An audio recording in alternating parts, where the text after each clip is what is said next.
même si elle ne parle que très peu, concentrée sur son métier de journaliste, Anne-Sophie Lapix n'oublie jamais d'être présente pour soutenir son mari, le puissant chef d'entreprise Arthur Sadoun, dans les bons, comme dans les mauvais moments.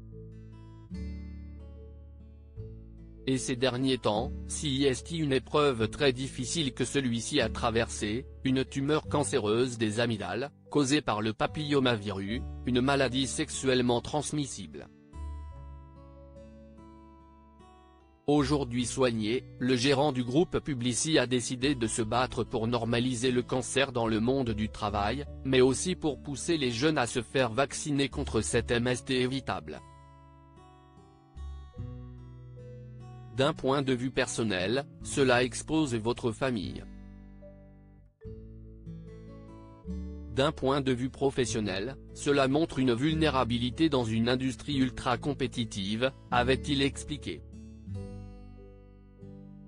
Et sa femme ne pourrait être plus fière. Dans une rare interview au magazine Télé Loisirs, celle-ci a salué son action et sa prise de parole. Je n'ai pas l'habitude de parler de ma vie privée, mais si est un combat que je trouve admirable, a-t-elle expliqué.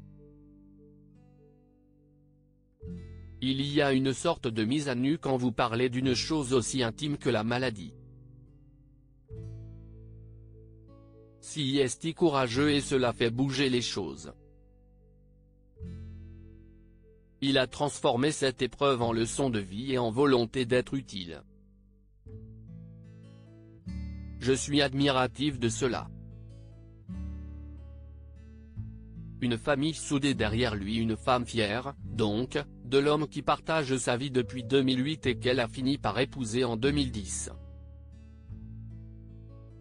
Et qui, depuis cette annonce, a fait vacciner ses deux fils, Esteban et Aurélien, 20 et 17 ans, nés d'une première union, ainsi que sa belle-fille, la fille du publicitaire, âgée de 19 ans.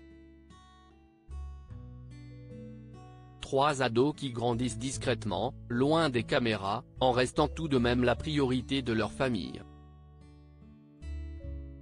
Je les vois 1 heure le matin et 1 heure le soir. J'ai refusé des propositions, comme une interview matinale, pour maintenir ce lien avec eux. Mes enfants passent avant tout, avait confié la présentatrice du JT en 2015, déjà à Télé Loisirs. Maintenant qu'ils ont grandi, cependant, on imagine qu'elle se permet plus d'absence, surtout que le 20h, dont elle a les commandes depuis 2017, est une grosse machine.